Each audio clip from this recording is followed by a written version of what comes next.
닥치는 대로 읽어주마. 성환경의 슈퍼스타 닥치는 대로 읽어주마. 오늘은 감성마을로 왔습니다. 이회수 선생님 뵈러. 이회수 선생님 육성을 따러 저희가 녹음 장비를 다 가지고 왔습니다. 야, 여기 오는 길 기가 막힙니다. 아주 기가 막힌 곳에 선생님이 계시더라고요. 저는 선생님 먼저. 네, 안녕하세요. 이회수입니다. 화천에 살고 있습니다. 닥치는 대로 뱉어드리겠습니다. 좀 읽어주셔야 되는데. 예, 읽기도 하겠습니다. 예. 선생님, 저하고는 저 20년 됐잖아요. 네, 오래됐죠. 예. 저 옛날 방송국 때. 네. 그때 진짜 재밌었는데. 예. 선생님, 내내. 그때 별로. 그러니까 처음으로 아마, 그 인터넷 라디오. 예, 우리 라디오 방송. 예. 그때, 선생님은 그때 20년 전에 최초로, 대한민국 거의 대한민국 최초의 홈페이지 갖고 계셨고, 예. 그쵸. 그 인연으로 와갖고, 제가 그때 녹음기 갖고 와서 선생님하고, 그때가, 선생님 기억나세요, 그거? 제목은 잘 기억이 안 나요. 나시죠? 예. 입 다물고 말하기였어요. 야. 그때 선생님이 지으신 거예요. 야. 이회수의 입 다물고 말하기. 네. 제가 거기서 변주해갖고 닥치는 대로 읽어주면 제가 변주한 거예요. 감회가 새롭네요. 그거 제가 그때 그 자료 다 갖고 있어요. 예. 그거 제가 한번 나중에 편집해서 올리든지. 그때 사실은 좀 신랄하게 재밌었어요. 부정이나 비리를 질타하기도 하고 그래서 나중에는 그걸 이어받아서 제가 그 MBC 라디오에서 맞아요. 그때 이회수의 언중육해라고 하는 것을 했는데 그것이 또 폐지됐습니다. 예, 전면. 그때 춘천 시대였고요. 네. 전 그 춘천 댁도 정말 좋아했는데, 그래서 그렇죠. 진짜 운치 있고, 여러분들의 그 사랑방, 그때 전유성 선생님도 젊은이들 막 엄청나게 많이. 진짜 왔죠. 재능 있는 젊은이들 많이 왔었고, 그 즉석에서 그야말로 뭉쳐서 공연도 하고. 그때부터 선생님 요즘 페북에 노래 부르시는 거 올려놓으시잖아요. 네. 그때 거기 노래방 기계 있었습니다. 맞습니다. 그래서 거기서 선생님 노래 막 부르시고 그러셨어요. 예. 그게 지금까지 노래 실력은 그렇게 별로 안 늘었어요. 아니 솔직하게 별로 안 늘었습니다. 아무튼 선생님 저거 좀 여쭤보려고요. 일단 첫 번째 선생님 근황부터 좀 말씀해 주세요. 예, 사실 세월호 때 술을 엄청나게 많이 마셨습니다. 그동안에 쭉 사실 절주를 하고 있다가 세월호 사건 터지고부터 어마어마하게 단 하루도 안 빼놓고 마셨던 것 같아요. 근데 어느 날부터 대변 색깔이 까매지기 시작했어요. 네. 저는 속이 너무 타서 그런가 보다 했는데 알고 봤더니 혈변이었어요, 그것이. 그리고 제가 모르는 사이에 피가 너무 많이 빠져 나가 버려가지고, 백혈구수도 현격하게 줄어들고, 그리고 면역력도 엄청나게 떨어졌는데, 저는 뭐 대수롭지 않게 생각을 했었고, 병원에 갔더니, 입원이 불가피하다고 그래요. 조직검사 해본 다음에. 그래서 영화 한 편 때리고 오면 안 되겠습니까? 그러니까 지금 나가시면 30분 이내로 앰뷸런스 타고 다시 병원에 들어오시게 돼 있습니다. 그러는 거예요. 그 정도로 심각한가요? 그러니까 암이라는 거예요. 3기. 그때 위암 3기였었습니다. 그래서 전절제 위를 몽땅 잘라내고 제가 무위자연인으로 돌아갔습니다. 그러면 위다 절제하신 소장이나 대장 그쪽으로 지금 위가 없고 이제 식도와 소장을 연결해서 이제 섭생을 하고 있습니다. 그런데 하루에 한 끼에 메추리알 2알 정도의 분량으로 아이고 하루 8번씩 아이고. 골고루 맛있게 자주 먹으라는 특별 병원의 지시가 있습니다. 잘 지키고 있습니다. 그리고 굉장히 건강해졌습니다. 뭐 그 이후에 물론 폐기흉 3번 수술했고요. 또 유방암이 또 와서 그것도 이제 극복을 했고, 그래서 사실은 작년 가을부터 제가 여기 작은 그 소공연장에서 네. 감성마을 이회수 문학관 소공연장에서 그 열심히 사랑 보내주시고 성원해 주시고 격려 보내주신 분들 때문에 제가 완쾌됐다라고 하는 것을 네. 입증시켜드리기 위해서 네. 가을 노래들을 편집해서 한 10곡씩 불러드리고 있습니다. 키 높은 것들로만. 네. 그리고 예, 그래서 제가 건재한 모습 보여드리고 있는데 어느새 또 훌쩍 1년이 지나고 다시 이제 가을이 문을 닫기 시작했습니다. 예, 그러네. 여긴 벌써 겨울이에요. 그렇습니다. 예, 춥습니다. 근데 전 개인적으로 선생님 20년 전보다 지금이 더 젊어 보이시고 지금이 더 이렇게 혈색도 좋으시고 더 댄디해지시고. 아유, 그러니까 많이 시달릴수록 젊어지나 봐요. 정치적으로. 정치적으로. 예, 굉장히 시달렸어요. 저도 알죠. 예. 아유. 제가 대한민국 블랙리스트 5관왕입니다. 그렇죠. 화천 블랙리스트까지 합해서. 화천까지? 그렇죠. 예. 또 이 좁은 데서 또 블랙리스트까지. 그 문제는 뭐 이렇게 잘. 뭐 이제 새로운 정부가 탄생했고. 네. 그리고 대한민국 국민들 모두가 나라 잘 되기를 바라잖아요. 그렇죠. 그러니까 이회수가 할 말 하고 살아야 나라가 잘 됩니다. 예. 그럼 무슨 국민이 말도 못하고 살면은 그게 무슨 나라가 꼬라지가 되겠습니까? 맞습니다. 예. 맞습니다. 북한하고 똑같은 거죠. 맞습니다. 예. 닥치는 대로 말하고 살아야 돼. 예, 맞습니다. 이 팟캐스트 제목을 네. 닥치는 대로 책 읽어주기보다는 네. 닥치는 대로 씹어주기, 뭐, 닥치는 대로 낭심차기, 닥치는 대로 핥아주기, 뭐, 이런 거 어떨까요? 핥아주기 괜찮은데? 예, 괜찮습니다. 예. 알겠습니다. 다음부터 제목을 바꿀까? 그러면 저희가 책 읽어주기, 책을 읽어드리고 있는 팟캐스트인데. 네네. 책의 미래는 어떻게 생각하세요? 요즘 독서들 너무 안 하고요. 저는 네. 이제 과학자들이나 또 뭐 일반 이제 그 연구하시는 분들 이런 얘기들 하죠. 장래 뭐 50년 후에 없어져야 할 직업 뭐 네. 50까지 뭐 이렇게 얘기를 하는 거 중에 더러 간간이는 작가가 있어요? 작가가 빠진. 그러니까 작가가 없어지는 경우도 있고 그렇게 주장하시는 분들도 있고 그래도 작가는 살아남을 것이라고 하는 주장이 있는데 저는 살아남을 것이라고 하는 쪽에 손을 들어드리고 싶어요. 그 당연한 거 아닌가요? 왜 그런가 하면 인간은 정기신 삼합체입니다. 네. 이 정이라고 하는 것은 물질적 에너지의 집합체라는 의미고 기는 정신적 에너지의 집합체라는 뜻입니다. 신은 영적 에너지의 집합체라는 뜻이죠. 인간은 몸만 가지고 있는 존재는 아닙니다. 몸만 가지고 있는 존재라면은 충분히 밥과 고기, 물 가지고도 섭생이 그렇죠. 가능합니다. 생존이 가능한데 사실은 정신적 존재이면서 영적 존재입니다. 이 영양소, 정신적인 영양소나 영적인 영양소는 밥만 가지고 되질 않습니다. 꼭 책이 있어야 합니다. 예술이 존재해야만 합니다.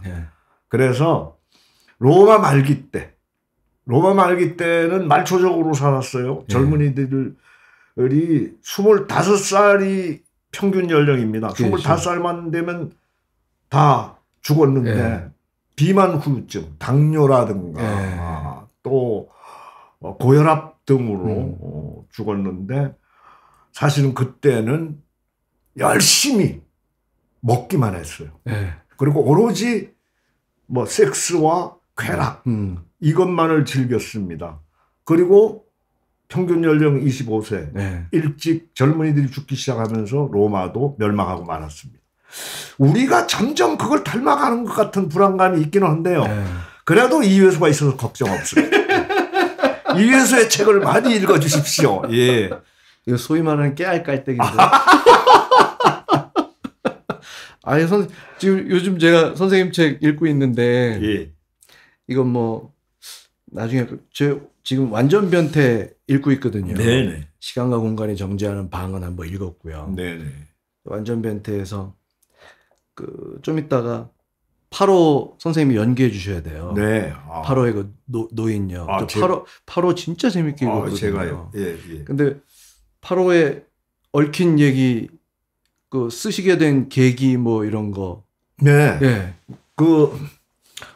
제 후배 중에, 예. 그러니까 제 문화생 1호라고 자청하는 시인이 한 명 있습니다. 조현석이라고 하는 예. 시인인데요. 네.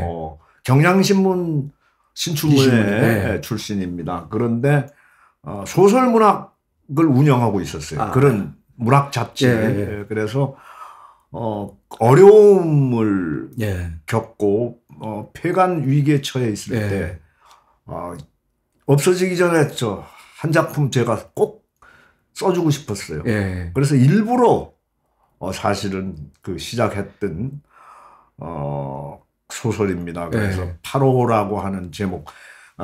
보통 일반 사람들은 네. 몸이 태어난 자리가 고향입니다. 그렇죠. 작가는 작품이 태어난 자리가 고향입니다. 그래서 도인은 깨달은 자리가 고향이죠. 저는 이제는 화천으로 고향을 삼을 때가 오지 않았는가. 네. 그래서 화천을 배경으로 작품을 하나 쓰고 싶었어요. 그렇죠. 예. 그래서 이제 8호를 먼저 썼었죠. 8호가 행정구역사 화천인가요? 화천입니다. 화천이고. 그럼 저 화천에 처음 온 게 아니네요. 저 8호 가서 낚시 많이 했거든요. 그러셨군요. 예. 아주 조항이 좋은 그야말로 낚시터죠. 8호. 예. 상어도 잘 잡히고, 그렇죠. 예. 그래서 그 화천을 배경으로 하는 그런 의미도 있고 해서. 네네. 그래서 그거 거기 소설문학에 쓰셔가지고 불건 일어났나요? 소설문학? 그렇지는 않고요. 요즘은 거의 책들을 안 읽고 그러니까요. 밥들만 먹는 시대입니다. 그리고 그야말로 TV만 틀기만 하면은 먹방. 그렇죠. 이 나오죠. 거의 모든 방송국이 전국토의 식당화, 전 국민의 비만화, 거기에 앞장서는 것이 아닌가. 그러니까 뭐 정신적 결핍이나 영적 결핍에 대해서는 별 관심이 없습니다. 네. 그런데 사실은 정신적으로 결핍이 와도 배가 고픕니다. 네. 그래서 열심히 먹습니다. 네. 그러나 배만 부르고 결핍은 충족되지 않습니다. 네. 또 영적 결핍이 와도 네. 배만 부르고 열심히 먹어도 역시 허기가 지는데 네. 영적 결핍도 허기지게 만드는데 열심히 먹고 배만 부르고 영적 충족감은 오지 않죠. 먼저 사실은 이 정신적 결핍 같은 경우에는 네. 예술을 많이 접해야 합니다. 네. 음악이라든가 뭐 영화라든가 문학이라든가 그렇죠. 이런 것들을 자주 접하면은 그 결핍에서 헤어나올 수 있습니다. 그리고 영적 결핍 같은 경우에는 종교적 가르침을 가슴에 새기고 이걸 실천할 수 있어야 됩니다. 실천할 때 그 결핍이 충족되어지는 것이거든요. 근데 너무 참 냉정한 시대가 와서 그야말로 지들 처먹는 데만 그냥 아니 종교 지도자들까지도 처먹는 데 열중하고 있어요. 글쎄요. 이건 거의 뭐 물질의 풍요가 곧 행복과 직결돼 있다는 듯이 발라소리 연발을 하고 있고 베풀고 그야말로 선행 아름답게 사는 방법 이런 것들에 대해서 관심이 거의 없습니다. 그래서 늘 남을 위해 기도하고 세상 만물을 위해서 기도할 줄 아는 그런 그 성숙된 영적 수준을 등한시하고 있어요. 그래서 온 국민이 정신적으로도 결핍돼 있고 육체적으로도 영적으로도 결핍돼 있어가지고 힐링이라는 말이 전염병처럼 퍼지고 있지 않습니까? 그러니까 온 국민이 환자가 돼 있다는 얘기입니다. 그렇죠. 그래서 예수 책을 읽으라는 거 아닙니까? 참 나원 이거 참 안 먹혀. 네? 그래서 책은 과연 점점 더 독서 인구는 늘까요? 그렇지는 않습니다. 그쵸. 그래서 이제는 사실 너무 많은 매체들이 독자들을 서점에서 뺏어갑니다. 스포츠라든가 TV라든가 뭐 영화라든가 게임이라든가 온갖 재미나는 것. 그러니까 작가들도 출판사도 서점도 사실은 위기감을 느끼고 분발하고 독자들에게 가급적이면 유익하고 그리고 특히 가슴을 감동시키는 이러한 책들을 좀 많이 만들어내려고 노력을 해야 되는데 자각들 못하고 있죠. 아직도 위기의식을 못 느끼고 있습니다. 그냥 오로지 그냥 돈만 버는데 급해 있는데 이제 가치관을 수정할 때가 왔습니다. 대한민국도 물질의 풍요가 곧 행복과 직결되어 있는 것은 아니다라고 하는 것을 인식할 때가 왔어요. 그래서 저도 책을 읽고 있지만 팟캐스트에서 많이 알리려고 하고 있는 건데 과연 책을 저처럼 오디오 북처럼 해서 듣는 책으로 듣는 문학 뭐 듣는 책으로 해서 만들어서 들려주는 게 과연 그 책의 어떤 뭐 발전 혹은 뭐 책의 어떤 지속 또 뭐 책에 대한 문화가 더 늘어나는 것 여기에 좋습니다. 좋아요. 그게 그래서 뭐 제가 하고 있는 겁니다. 사람이 뭐 눈만 있는 건 아니잖아요. 그래서 뭐 저는 냄새 맡는 책도 있었으면 좋겠어. 귀에 들리기만 하는 것이 아니라 냄새 맡는 책. 아니 근데 진짜요. 시간과 공간이 정지하는 방은 저희가 읽었는데 그 주변에서 그것 때문에 가서 책을 산 친구들이 굉장히 많아요. 감사합니다. 듣는 걸로 이걸로는 부족하다. 내 눈으로 한번 더 읽어봐야 되겠다. 왜 그 듣는 것보단 눈으로 읽는 것이 활자로 읽는 것이 더 곱씹어 볼 수 있고 더 생각할 수 있고 행간을 알 수 있고 하잖아요. 지금 이 팟캐스트 듣고 서점에 달려가서 제 책을 사보신 분들에게는 축복과 영광이 항상 껌딱지처럼 붙어 다니기를 빌겠습니다. 어떻게 선생님 쪽에서 어떻게 해서 이렇게 DC 이런 거 작가 DC 막 이런 거? 그건 서점에서. 저도 사실은 그 저자 증정본이 8권 옵니다.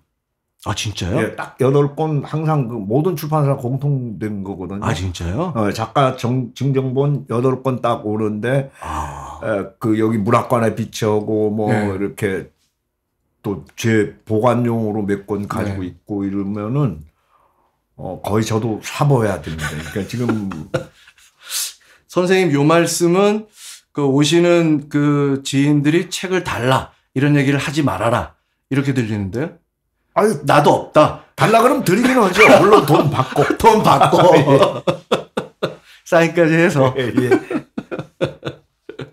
문학관에서 지금 비치해 둔 책들이 있습니다. 여기서 살 수는 있어요. 그렇죠, 문학관에 그렇죠. 오시는 분들이 살 수는 있습니다.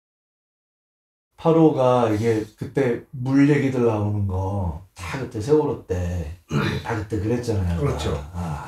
그리고 이제 이게 사실은 나는 뭐라고 주장하는가 하면 태평양의 발원지야. 아니 뭐 옹달샘 정도로 발원지로 놓으면 이거는 사실은 태평양답지 않고 그러니까 이건 태평양의 발원지고 그리고 원래 내가 태평양의 발원지라고 주장하는 이유가 원래 저게 이승만이 8호라고 이름 붙이기 전에 원래는 대붕호였습니다. 대붕호. 대붕호? 그 장자의 소요유에 나오는 그 대붕이라는 새가 있는데 날개 한번 날면 남해에서 북해까지 날아가는 그 큰 대자 세붕자를 써서 대붕호. 그게 원래 이름이에요. 바로 원래 이름입니다. 저희 선생님 이제 본 게임이 남았습니다. 아, 그렇군요. 맞아. 이게 닥치는 대로 읽어주는 프로그램인데,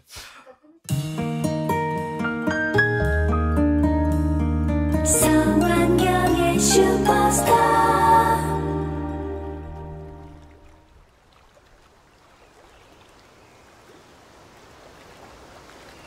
이 친구는 물고기를 속이는 걸 낚시라고 생각하는구만. 노인이 말했다. 노인은 좌대 등받이 의자에 앉아 김 기자가 떡밥을 개는 모습을 유심히 바라보고 있었다. 노인은 외눈박이었다. 왼쪽 눈이 움푹 파인 채로 감겨 있었다. 온 세상의 어둠과 온 세상의 불행과 온 세상의 슬픔이 노인의 왼쪽 눈에 집결해 있는 것 같았다. 김 기자는 기분이 별로 좋지 않았다. 물고기를 속이는 걸 낚시라고 생각한다니 칭찬으로 들릴 턱이 없었다. 그러나 김 기자는 소심한 성격이었다. 전혀 반박할 생각이 없었다. 오히려 자신에게 낚시에 대한 가르침을 주려는 노인의 의도가 담겨 있다는 생각을 하고 있었다. 노인은 왜소한 체격을 가지고 있었다. 80이 넘어 보이는 나이였다. 색바랜 국방색 상하의를 걸치고 있었다. 촌스럽고 남루하고 어눌해 보였다. 뜨고 있는 오른쪽 눈동자도 어쩐지 흐리멍텅해 보였다. 하지만 김 기자는 무슨 까닭인지 노인의 오른쪽 성한 눈동자를 똑바로 쳐다볼 수가 없었다. 마주치면 어쩐지 내면을 모조리 간파당해 버릴 듯한 느낌이었다. 한마디로 김 기자는 노인에게 주눅이 들어 있었다. 조력이 얼마나 되시나? 노인이 물었다. 10년쯤 됩니다. 김 기자의 대답이었다. 8호에서는 10년 조력으로 조사 행세 못하는데. 그럼 몇 년이나 돼야 조사 행세합니까? 20년은 넘어야지. 좌대를 관리하는 노인이었다. 날이 흐리기는 했지만 후텁지근한 날씨였다. 노인은 더위를 전혀 못 느끼는지 얼굴에 땀 한 방울 맺혀 있지 않았다. 팔소매조차 걷어붙이지 않은 상태였다. 그러나 김 기자는 더위 때문에 숨통이 막힐 지경이었다. 얼굴이며 목덜미로 땀방울이 줄줄이 흘러내리고 있었다. 어르신은 뭘 보고 제가 물고기를 속여서 낚시를 할 거라고 판단하셨습니까? 떡밥 개는 거 보면 알 수 있지. 제가 개는 떡밥이 어때서요? 김 기자는 신장 떡밥과 새우가루와 보리가루를 적당히 배합하고 있었다. 다른 낚시터에서도 늘 사용하던 방법이었다. 전에 떡밥은 물고기에 대한 욕심과 가식은 잔뜩 들어가 있는데 물고기에 대한 진실과 애정은 전혀 들어가 있지 않거든. 수많은 낚시터를 순례하면서 수많은 낚시꾼들의 이론을 경청해 보았지만 물고기에 대한 진실과 애정이 떡밥에 들어있어야 한다는 소리는 금시초문이었다. 떡밥에 진실과 애정이 안 들어있으면 어떤 현상이 생깁니까? 적어도 8호에서는 입질을 보기 힘들지. 물고기가 떡밥에 진실과 애정이 들어가 있는지 안 들어가 있는지 알 수가 있을까요? 이 친구 8호에 대해서 전혀 모르고 있구만. 하긴 처음이라니까 그럴 수도 있겠지. 노인은 무슨 말인가를 더 하려다 이내 입을 다물어 버렸다. 김 기자는 조지한 떡밥을 낚싯바늘에 매달았다. 떡밥을 투척하고 등받이 의자에 앉아 찌를 바라보는 순간 새 속에 찌든 때가 한꺼번에 씻겨내리는 듯한 기분이었다. 이제 입질만 들어오면 된다. 김 기자는 오래도록 찌만 바라보고 있었다. 그러나 떡밥을 10번 정도 투척할 때까지 입질은 들어오지 않았다. 날개가 투명한 실잠자리 2마리가 찌 끝에 앉아 교미에 열중해 있었다. 무간 낚시터. 정화백이 소개해준 낚시터였다. 김 기자가 도착했을 때는 비어있는 좌대가 없었다. 정화백은 같은 신문사에서 시사만평을 담당하고 있었다. 자타가 공인하는 낚시광이었다. 무간 낚시터는 없을 무자에 장대 간자를 간판으로 내걸고 있었다. 낚싯대가 없는 낚시터라니 맨손으로 물고기를 잡는다는 뜻일까? 그러나 낚싯대가 없는 낚시꾼이 바로 도인의 경지에 든 낚시꾼이라는 것이 정화백의 주장이었다. 무간 낚시터에 가면 좌대를 관리하는 외눈박이 노인이 있는데 그가 바로 도인의 경지에 든 낚시꾼이라는 설명도 덧붙였다. 도인의 경지라니.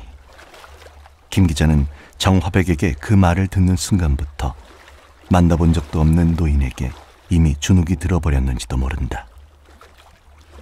경험에 의하면 평일에는 낚시터마다 좌대가 거의 비어있기 마련이었다. 그래서 무간 낚시터도 김 기자가 앉을 좌대 정도는 있을 줄 알았다. 그러나 아니었다. 무간 낚시터에서 허탕치고 돌아가는 낚시꾼은 밤새도록 낚시 안 하고 고도리를 쳤다는 뜻이야. 정화백님은 혹시 그 낚시터 홍보대사로 임명되신 거 아닙니까? 구라가 아니라니까. 김 기자가 현장에 도착해보니 정화백의 말은 허풍이 아니었다. 빈 좌대가 없다는 뜻은 조항이 좋다는 뜻이다. 예약을 하지 않은 것이 잘못이었다. 무간 낚시터 주인 최 씨는 정화백님의 소개로 오셨으니 잘해드리기는 해야겠지만 내일 아침에나 좌대가 날 거라고 말했다. 하지만 그다지 미안해하거나 애석해하는 기색은 아니었다. 낚시를 포기하고 서울로 돌아가야 하나 말아야 하나 김 기자는 결정을 못 내린 채 난감한 표정으로 관리실에 머물러 있었다. 그때였다. 내가 숙소 삼아 쓰고 있는 좌대가 하나 비어있는데 오래전부터 어디가 잘못되었는지 전기가 안 들어와. 불편하기는 하지만 거기라도 괜찮다면 안내해 드릴까? 좌대를 관리한다는 외눈박이 노인이 말했다. 밤낚시에는 캐미라이트와 랜턴이면 충분했다. 낚시터에서 독서를 하거나 기사를 작성할 것도 아니고 굳이 전기가 필요할 까닭이 없었다. 김 기자는 노인의 제의에 감지덕지할 수밖에 없었다. 조항은 어떤가요? 조항이 나쁘면 좌대가 다 찾겠나? 물론 낚시터 운영하는 사람들이 말하는 조항을 액면 그대로 받아들일 수는 없었다.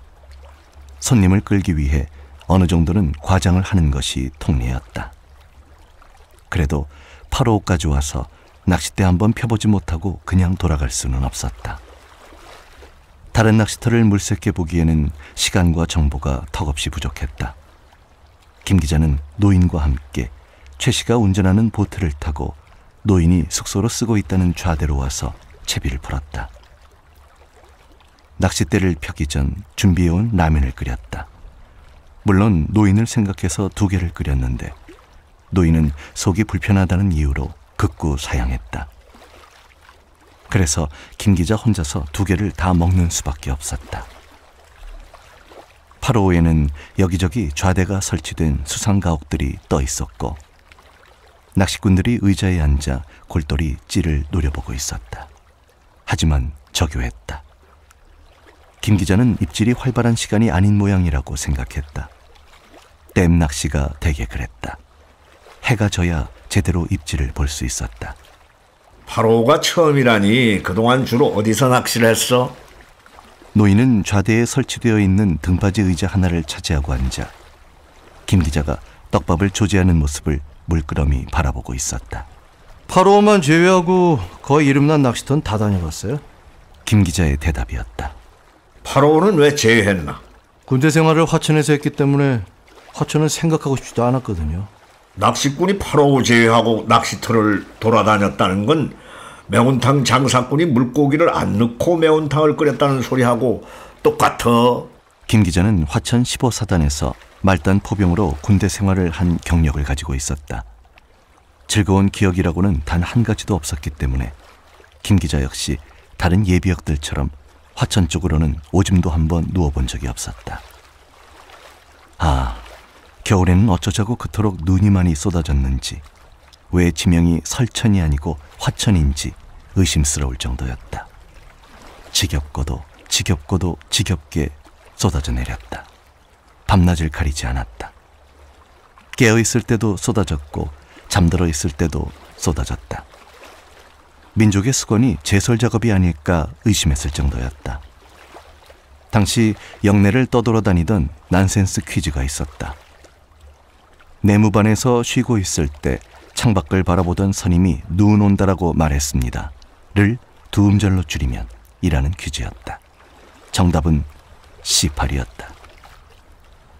김 기자가 낚싯대를 펴고 떡밥을 개고 의자에서 찌를 바라볼 때까지 노인은 등받이 의자에 그대로 머물러 있었다. 자리를 뜰 생각이 전혀 없는 것 같았다. 어르신은 언제까지 여기 계실 건가요? 김 기자는 노인이 약간 부담스럽게 여겨졌다. 그래서 관리실로 돌아가야 하지 않겠느냐는 의도로 그렇게 물어보았다. 그러나 노인은 최 씨가 퇴근했어 라고 말했다. 보트로 두 사람을 좌대까지 실어다 준 최 씨가 퇴근해버렸기 때문에 내일 아침까지 좌대에 머물러 있을 수밖에 없다는 설명이었다. 체기를. 일순 김 기자는 적과의 동침이라는 영화 제목부터 떠올렸다. 딱 그런 기분이었다. 음산한 날씨였다. 암회색 하늘이 8호호 수면에 맞닿을 기세로 낮게 낮게 내려앉아 있었다. 비라도 줄기차게 쏟아질 기세였다. 그러나 바람은 불지 않았다. 수면은 거울처럼 잔잔했다. 거울처럼 잔잔한 수면에 김 기자가 던져놓은 3.5칸대, 3.0칸대, 2.5칸대의 찌들이 대모처럼 미동도 없이 박혀 있었다. 날이 어두워지고 있었다. 철푸덕.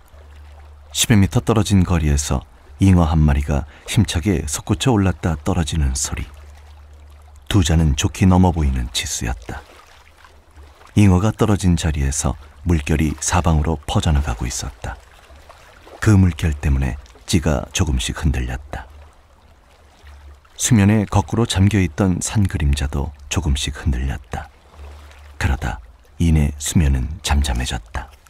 젊은이는 어떤 밥을 먹고 사나? 노인이 물었다.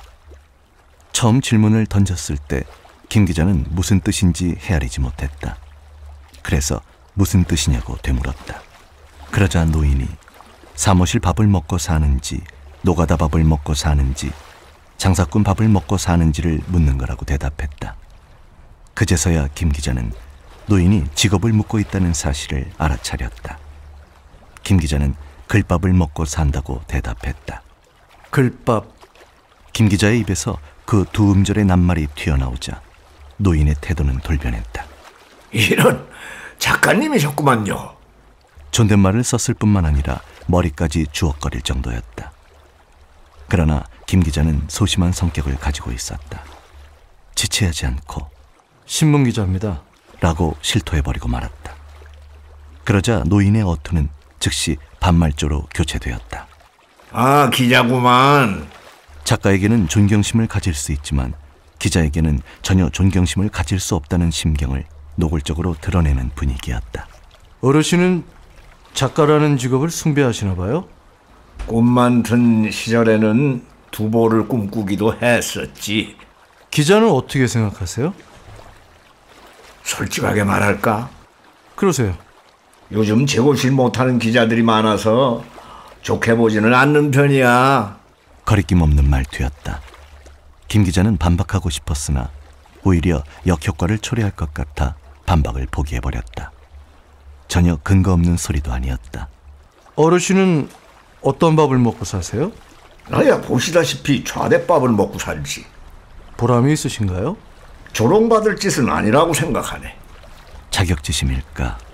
기자는 조롱받고 있지만 이라는 말이 생략되어 있는 것 같았다. 아니나 다를까? 요즘 어떤 신문은 사람들한테 이따위 찌라시가 신문이면 우리 집 화장실에 걸려있는 화장지는 8만 대장경이다 라는 소리까지 듣고 있더구만. 무슨 억하심장일까? 노인은 연달아 김 기자에게 돌직구를 날리고 있었다. 물론 신문이 권력이나 정치로부터 자유로울 수는 없었다. 김 기자는 그래도 언론의 사명이나 본질까지 상실해서는 안 된다는 생각을 가지고 있었다. 하지만 요즘 일부 신문들은 사명이나 본질 따위를 시궁창에 내던져버린 지 오래였다. 상식 이하의 기사들도 적지 않았다. 김 기자는 이 촌티만발한 노인네가 보기와는 달리 낚시뿐만이 아니라 세상 만사를 훤히 꿰뚫고 있다는 사실에 놀라움을 금치 못하고 있었다. 이따위 찌라시가 신문이면 우리 집 화장실에 걸려있는 화장지는 8만 대장경이다 라는 말은 네티즌들이 어용성이 강한 신문을 공격할 때 즐겨 쓰는 문장이었다. 8만 대장경을 휴지로 쓸 정도면 법력이 대단한 분들이시겠죠.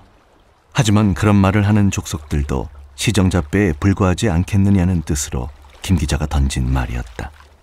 이른바 반어법이었다. 그러나 노인은 신문에 대한 반감을 철회할 생각이 없는 것 같았다. 신문기자 법력이 더 대단하지. 무슨 뜻인가요? 요즘 기자들은 기사를 안 쓰고 소설을 쓰거든. 그리고 그놈의 소설을 읽게 되면 멀쩡한 사람들도 눈이 멀거나 귀가 먹거나 벙어리가 되어버린단 말일세. 법력치고는 정말 대단한 법력 아닌가? 노인은 전 국민에게 신문 사절이나 신문 불신을 가온으로 써주고 싶어하는 것 같았다. 그러나 이제 노인이 알고 있던 아날로그 시대는 문을 닫았다. 지금은 발품을 팔아서 기사를 물어오는 시대가 아니다. 로그인만 하면 각양각색의 정보들이 인터넷 바다에 무더기로 떠돌아다니는 시대다. 자택에서, 카페에서, 영화관에서, 자동차에서 얼마든지 컴퓨터, 아이패드, 핸드폰 따위를 이용해서 기사를 채집, 송고할 수 있는 시대다. 물론 잘못하면 부실 정보나 허위 정보를 구별치 못하고 오보를 내보내는 위험도 없지는 않다. 하지만 어떤 분야에도 완전 무결은 존재하지 않는다. 하필이면 이따위 낚시터를 소개해주다니. 입질은 없고 노인의 돌직구만 날아오는 낚시터. 김 기자는 정화백을 원망하는 수밖에 없었다. 하지만 조항만 좋다면 노인의 돌직구쯤 얼마든지 참을 수 있을 것 같았다. 그런데 지들은 여전히 요지부동이었다. 김 기자는 조금씩 짜증이 치밀어 오르기 시작했다. 김 기자도 담수어 낚시에 대해서는 알 만큼 아는 수준이었다. 기술적인 부분이나 이론적인 부분에 대해서도 자신감을 가지고 있었다. 뿐만 아니라 어지간한 낚시터는 거의 순례한 조력도 간직하고 있었다. 그러나 이 빌어먹을 낚시터는 오늘이 처음이었다. 하룻밤에 토종붕어 월척을 7수나 했다는 정화백의 자랑만 아니었어도 김 기자는 다른 낚시터로 출조를 했을 거였다. 그러나 정화백이 핸드폰으로 찍은 토종붕어 월척 7수를 확인하게 된다면 김 기자뿐만 아니라 어떤 낚시꾼이라도 다른 낚시터는 생각할 수가 없었을 것이다. 오래전에 정부는 충분한 연구도 거치지 않고 농촌의 새로운 소득 증대를 도모한다는 명분으로 대한민국 하천 전역에 무분별하게 외래 어종인 베스와 블루기를 방류했다. 토종 민물고기는 치어일 때부터 베스와 블루길에게 잡아먹혀 개체수가 현격하게 줄어들고 말았다. 낚시꾼들은 흔히 토종 붕어를 만나기가 상투튼 중놈 만나기보다 힘들다고 투덜거린다. 그런데 정화백은 토종붕어 월척을 하룻밤에 7수나 낚아올렸다. 상투튼 중놈을 하룻밤에 7명이나 만난 격이었다. 절대로 흔한 일이 아니었다. 김 기자는 자신에게도 그런 행운이 도래해주기를 기다리고 있었다. 처음에는 토종붕어 월척을 7수 이상 낚아올려야 정화백의 길을 꺾을 수 있다고 생각했다. 그러나 시간이 지나면서 한 마리라도 월척이면 괜찮다는 생각으로 변했다. 그러다가 지금은 월척 아니라도 붕어면 만족하겠다는 생각으로 굳어졌다.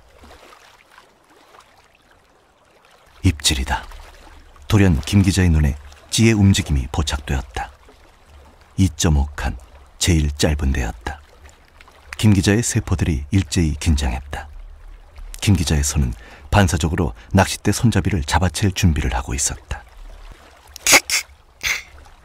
무슨 의미일까? 노인이 등 뒤에서 짤막하게 웃음을 흘렸다. 왜 웃었는지 묻고 싶었으나 입질이 들어오는 상황이었다. 다른 일에 신경 쓸 겨를이 없었다. 찌는 조금씩 아래 위로 간교하게 움직이고 있었다. 무슨 고기일까? 찌의 움직임만으로는 어종을 짐작할 수가 없었다. 그러나 대물 같진 않았다. 처음 보는 찌놀림이었다. 좀처럼 챌 기회를 포착할 수 없었다. 간교하게 움직이던 찌가 순식간에 3마디 정도나 불쑥 솟구쳐 오르고 있었다. 재빨리 챔질을 했다. 그러나 허탕이었다. 물고기를 속이려 왔다가 물고기한테 속고 가게 생겼네. 노인의 조롱 섞인 말이었다. 그제서야 김 기자는 입질이 들어왔을 때 노인이 킥킥하는 웃음을 흘린 이유를 알았다. 입질이 들어왔을 때 이미 노인은 김 기자의 헛손질을 예측하고 있었던 것이다. 움찔움찔. 떡밥을 낚싯바늘에 매달고 있는데 3.5칸, 3.0칸에 모두 입질이 들어오고 있었다. 2.5칸대와 비슷한 패턴이었다. 찌가 솟구쳤을 때 챔질을 했으나 두 낚싯대 모두 연달아 허탕이었다.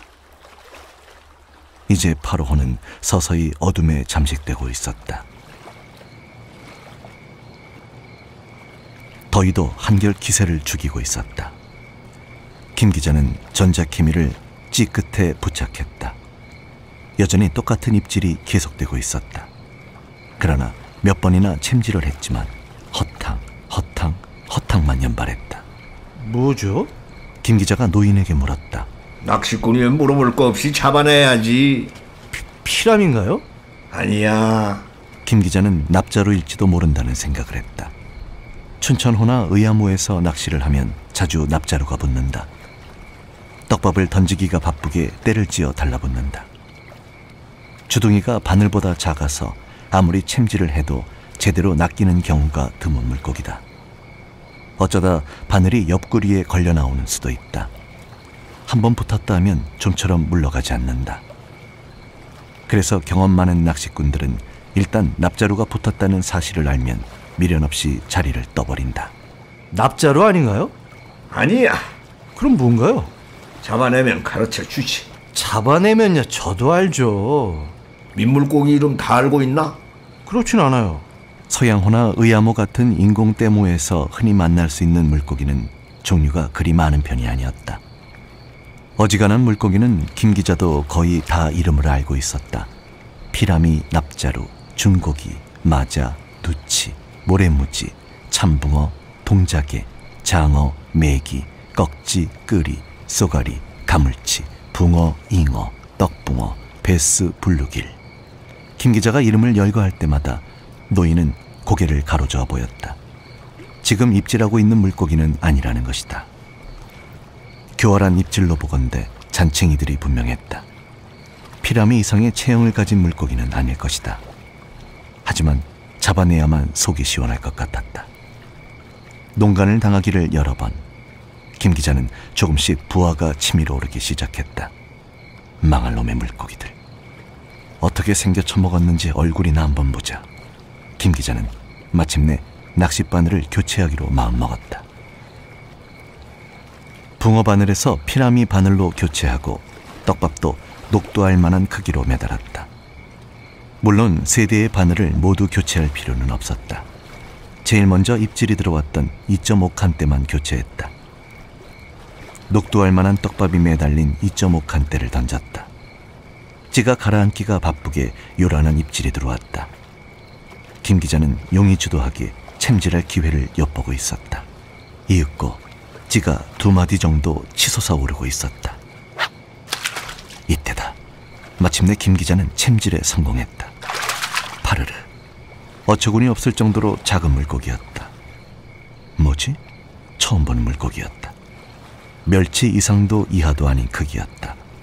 생김새까지 멸치 같았다. 참 엄청난 대월세. 노인이 말했다. 이름이 뭐죠? 몰개암. 노인이 멸치만한 물고기의 이름을 가르쳐 주었다. 떼로 몰려다니는 놈들이지.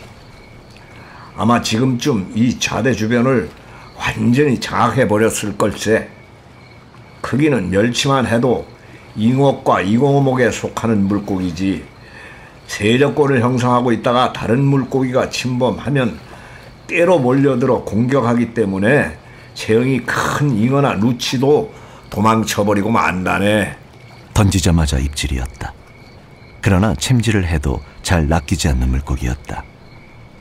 납자루처럼 때로는 아가미를 꿰거나 옆구리를 꿰어서 올라오는 경우도 있었다.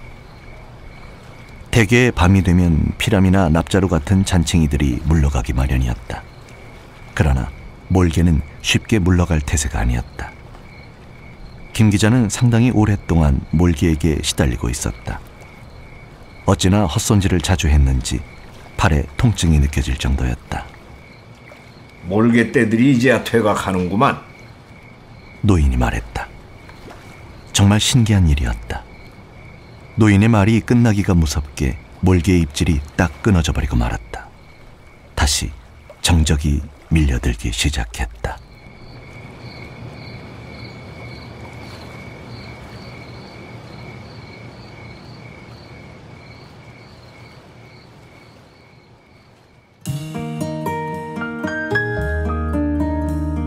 성환경의 슈퍼스타.